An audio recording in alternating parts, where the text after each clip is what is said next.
This church is like a living history lesson. Absolutely.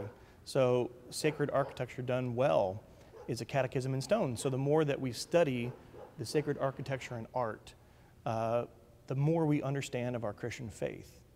The Immaculate Conception Catholic Church, also known as the Cathedral of the Osage, has been a fixture in Pawhuska since 1925.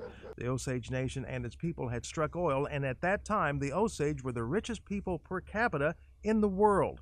They commissioned the best stained glass window makers in the world to create these magnificent windows which combine Osage traditional art and a traditional German Catholic art. But construction was halted for a time by the beginning of World War I. And they boxed up all the windows, sealed them and buried them in sandbars around the rivers around Germany, and hope and pray they'd survive the war. And then they let us know when the war broke out that they finished almost all the windows, but not all of them. So we got the rest of the windows done by our mediary company, the Prato Regali. The Italian Americans finished the rest of the windows. And then when the war ended, they dug them up. And thanks be to God, they were preserved. They were able to put them on trains and boats and trains, and they finally got them here. And we finally installed them in 1925. And you can tell that it's done by a different company because it doesn't have the Osage ribbon work style framing that all the German ones do. So all the German windows have a very clear Osage influence. And the Italian ones, because it was kind of our plan B, just look like kind of traditional Catholic stained glass windows with a white marble frame. There are 22 stained glass windows altogether, the majority of which are in chronological order, starting with the birth of the Lord in Bethlehem. But one window, though, is quite exceptional and unique. It features Osage chiefs and tribal members who were alive when the window was created. So the church had to get permission from the Vatican to do that because it's uncommon to have living members of a parish depicted in sacred art.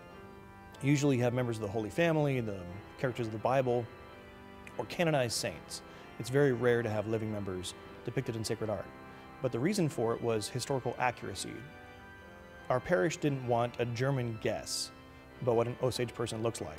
So the Osage window has 4 chiefs of the tribe and their families, and a previous pastor to the Osage, Father John Schoenmakers, who was a Jesuit priest and the first residential Catholic priest to serve the Osage. So you have 4 chiefs of the tribe and their families in that window, and those are relatives of our current members, so they can see their own family when they come to Mass. people travel from all over the world to view these stained glass windows. The beauty and detailed work of the windows is simply stunning, and the history is vividly rich in culture. So it was a collaborative effort between the German stained glass window makers and our parish. We wanted to have a clear evangelization of the tribe, but having an accurate historical depiction of what Osage people look like.